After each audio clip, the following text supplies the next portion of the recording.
Capital Games. This is episode 7. I'm your host, Sam Erekeosima, and today we're going to talk about the State of the Union. I really wanted to just kind of dive in on what's going on in the world today and all the different events that have been happening. So this is my State of the Union address, basically, of how I see things currently and what my plan is going forward and all these different things. So first, wanted to just really touch in on what's going on as far as the political landscape. Last week, we had an election.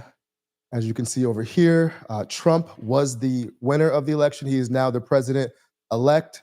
He'll be taking office in January. He's met with President Biden today. Today is November 13th. And, a lot of different things are going to be happening. Over the past week, you've seen the stock market really jump up and rise on this news of Trump being elected.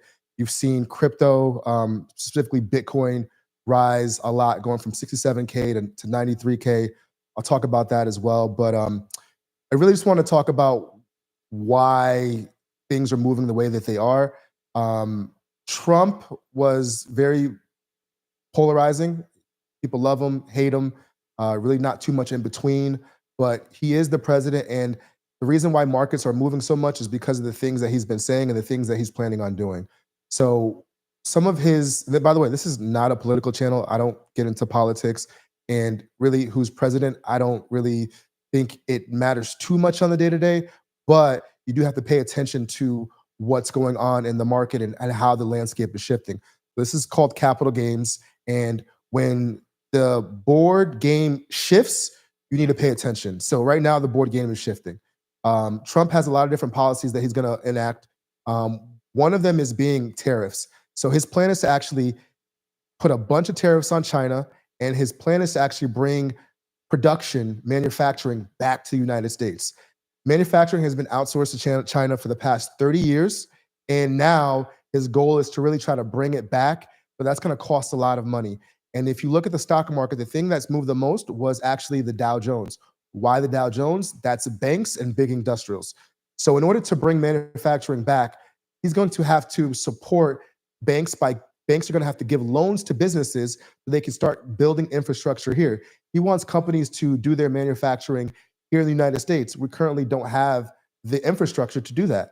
So in order to do that, banks are going to have to give out big loans, probably subsidized by the government, and help. The government is really going to help certain industries come back to the United States.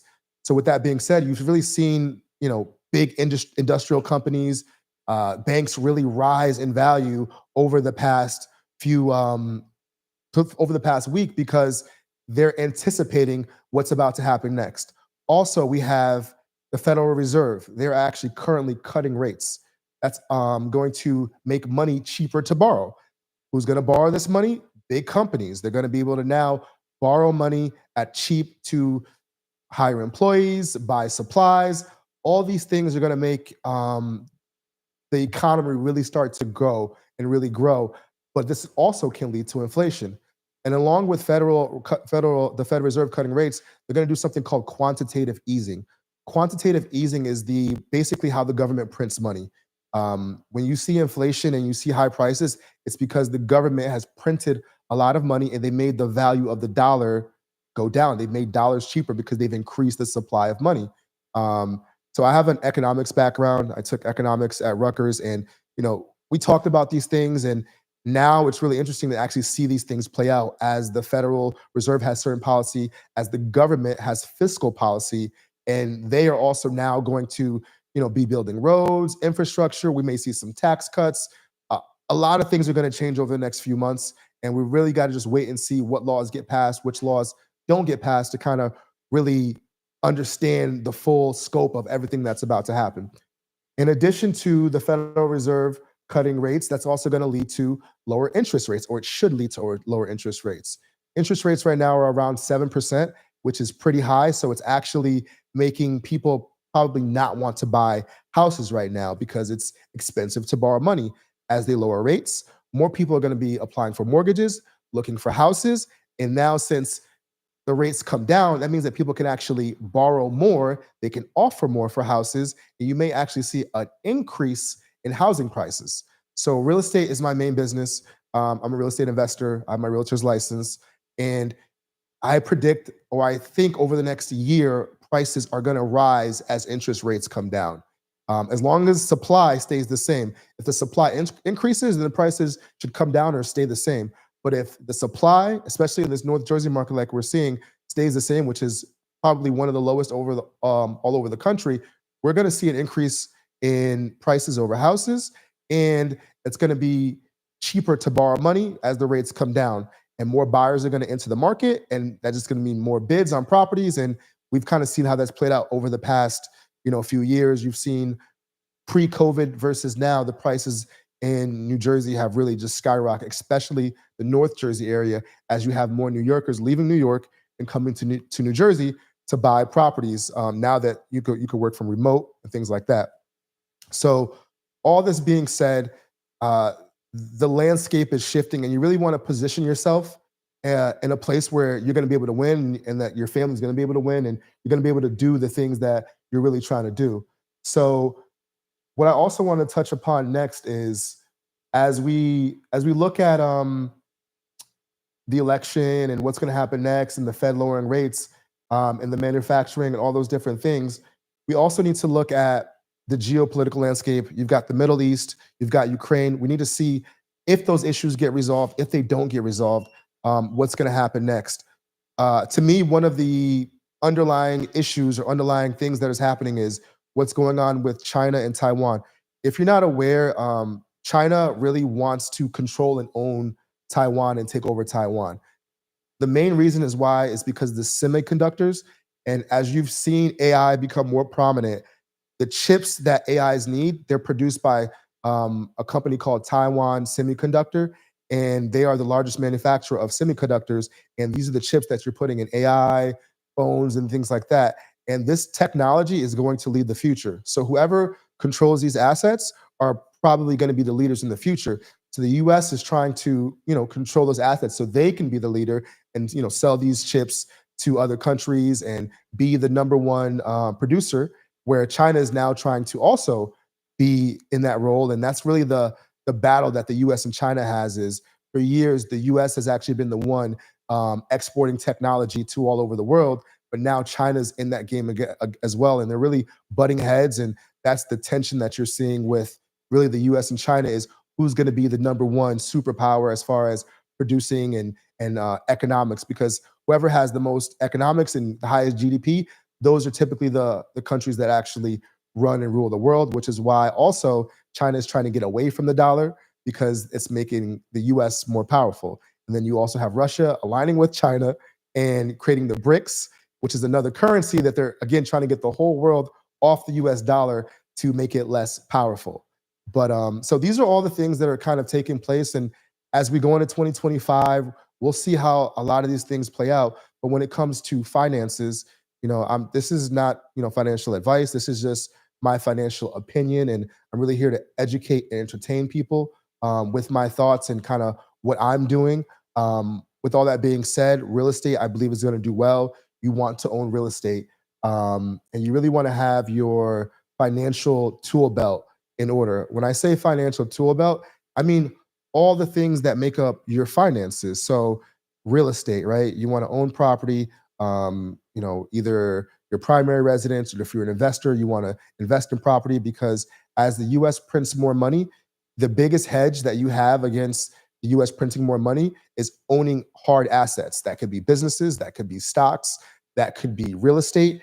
And if you own these assets, as inflation creeps up, which it will, as they print more money, as the government spends more money, you will actually see the value of those items go up in return as well. So you want to own assets, you want to hedge against inflation. That leads me to one of my next topics I'm going to talk about, which is stocks, digital assets, Bitcoin.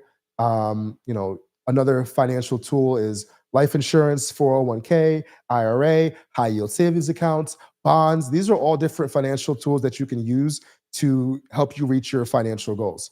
Now, I did want to talk about digital assets, specifically Bitcoin, because we've seen the price of Bitcoin go from 67,000 before the election all the way up to $93,000 today in about a week. Why is that happening? Because Trump has said that he would back Bitcoin and he's going to make the US the Bitcoin central place for the whole world. We'll see how it actually plays out. But what's happening is he's saying that the US is going to buy Bitcoin as a strategic reserve and add it on the balance sheet.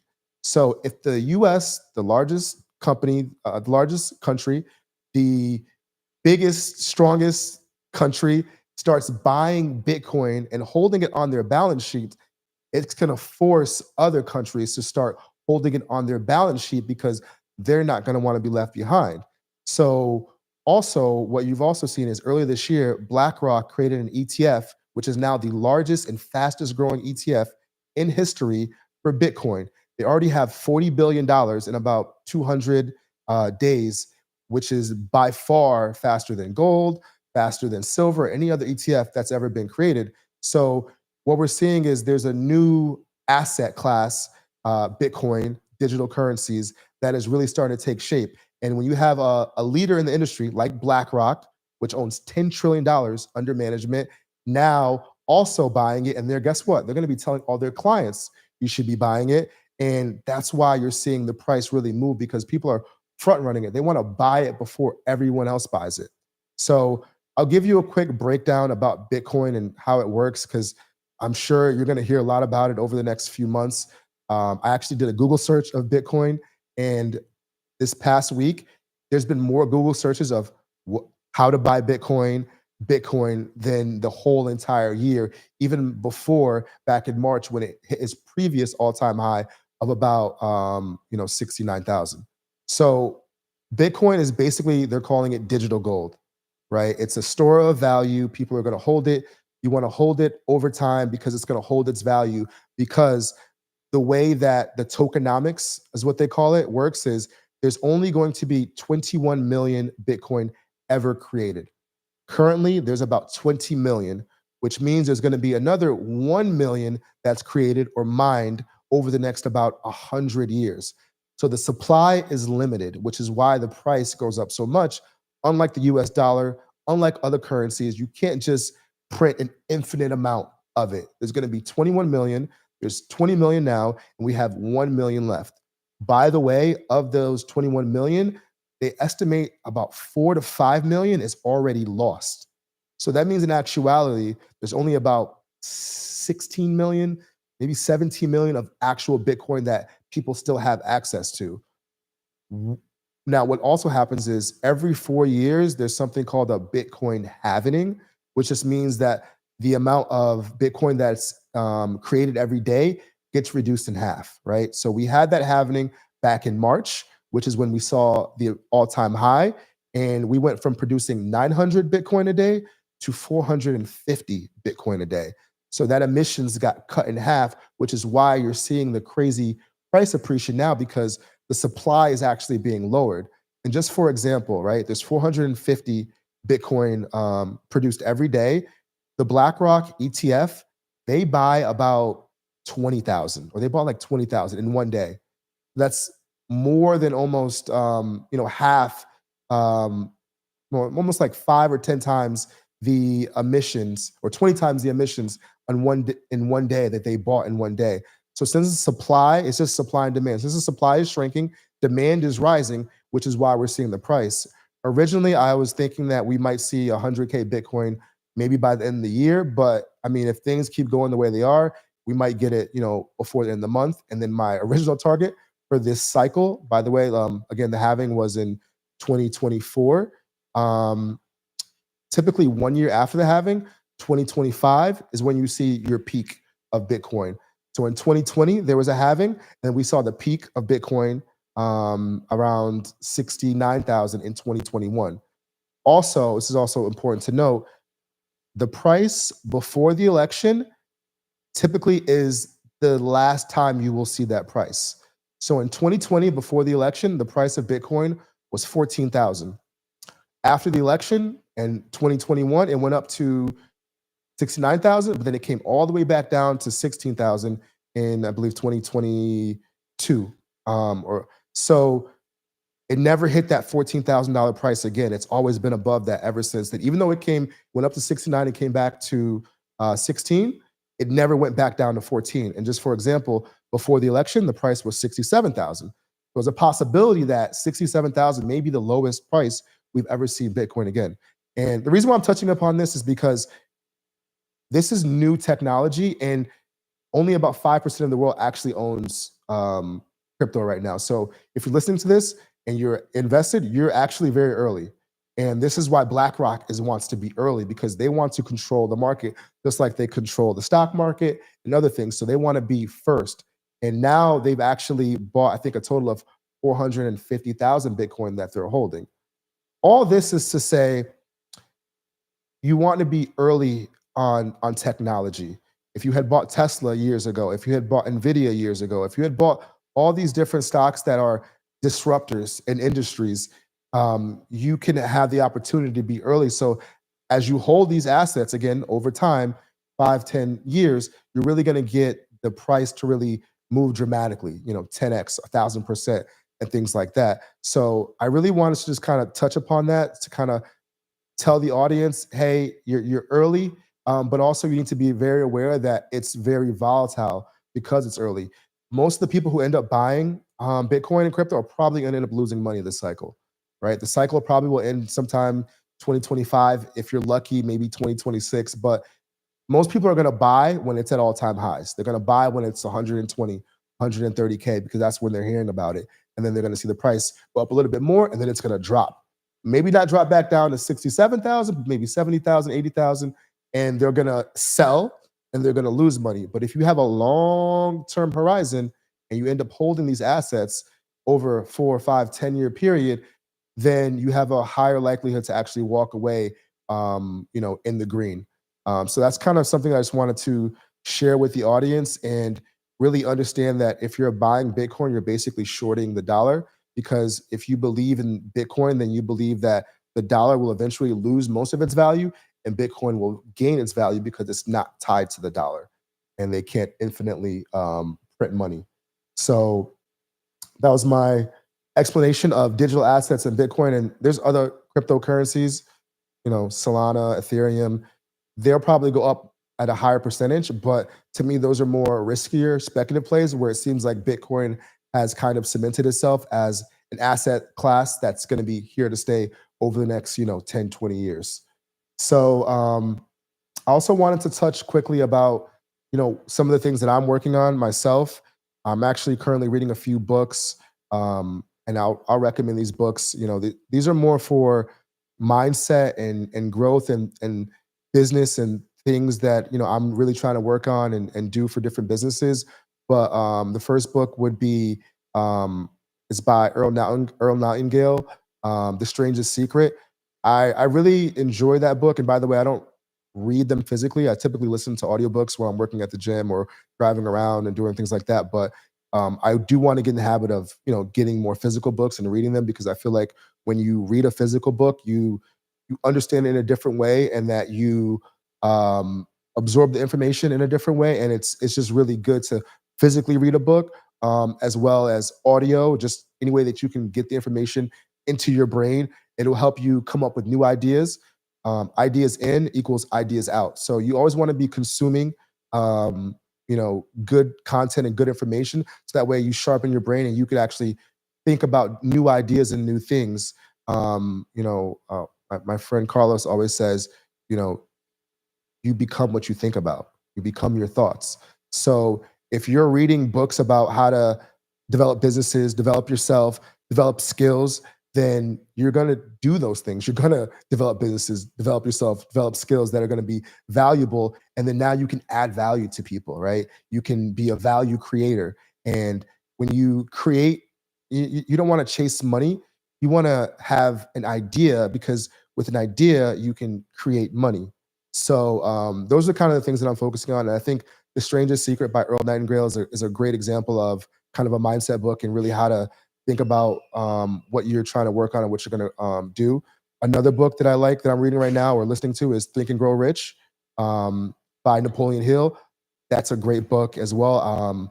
This is something that I'm working on and listening to. So if you're trying to get ideas and think about different things, that's also a good book to read. And then a really good book that I I read earlier is How to Win Friends and Influence People by Dale Carnegie.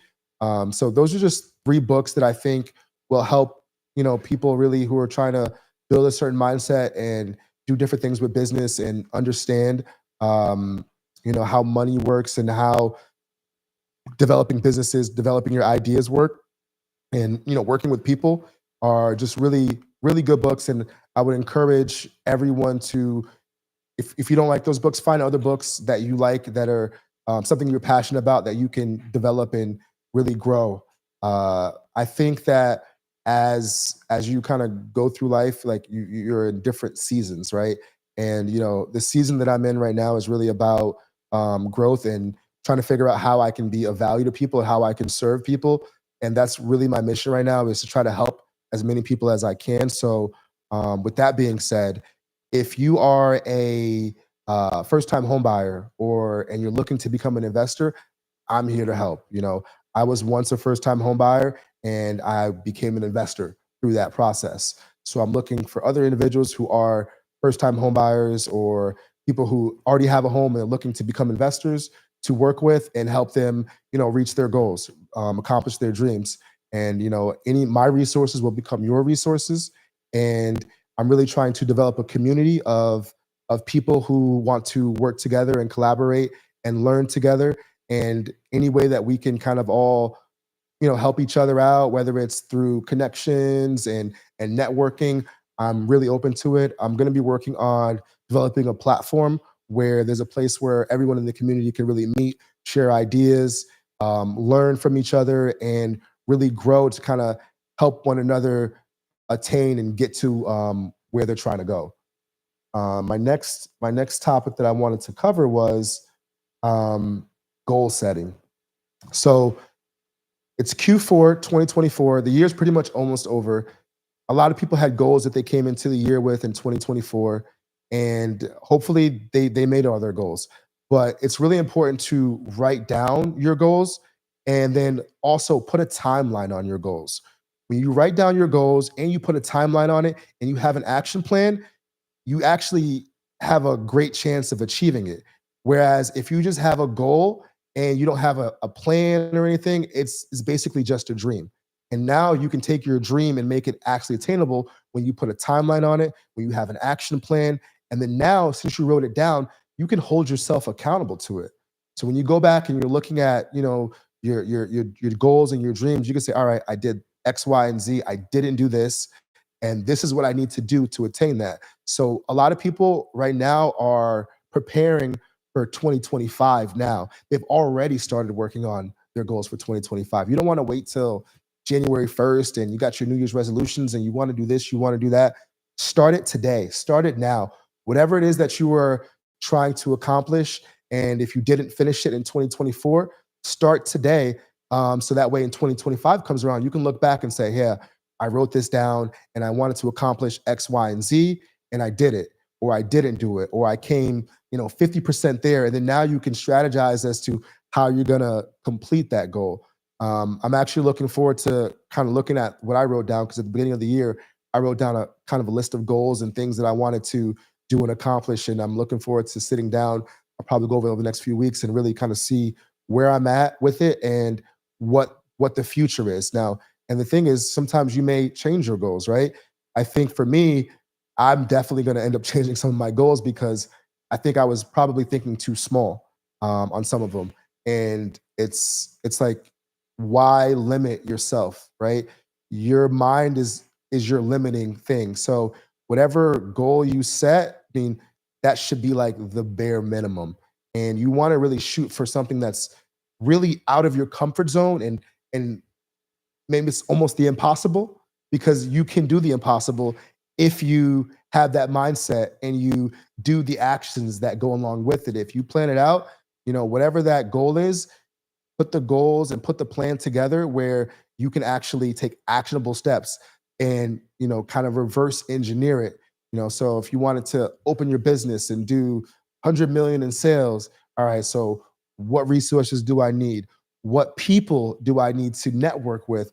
Who do I need to know? Maybe the people that you're around right now aren't the people who can help you get there. So you got to figure out how to network, how to get into the rooms with people who are actually going to be able to help you align with getting your goals. And typically, if you help somebody reach their goals, then you in turn will reach your goals.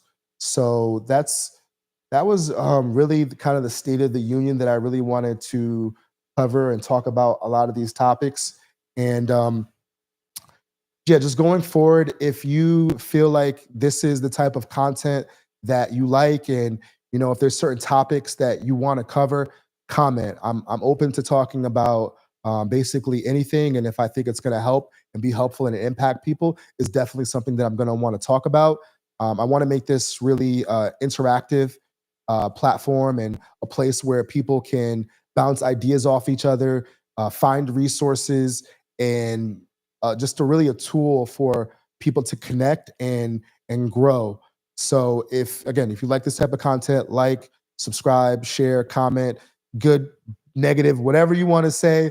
I'm open to it all. This is a process that I'm really enjoying, is sharing content and talking about the things that I'm working on, and sharing the information that I'm learning as I'm going through life, and I'm going through different business ventures, and just really trying to figure out how I can impact people and help people.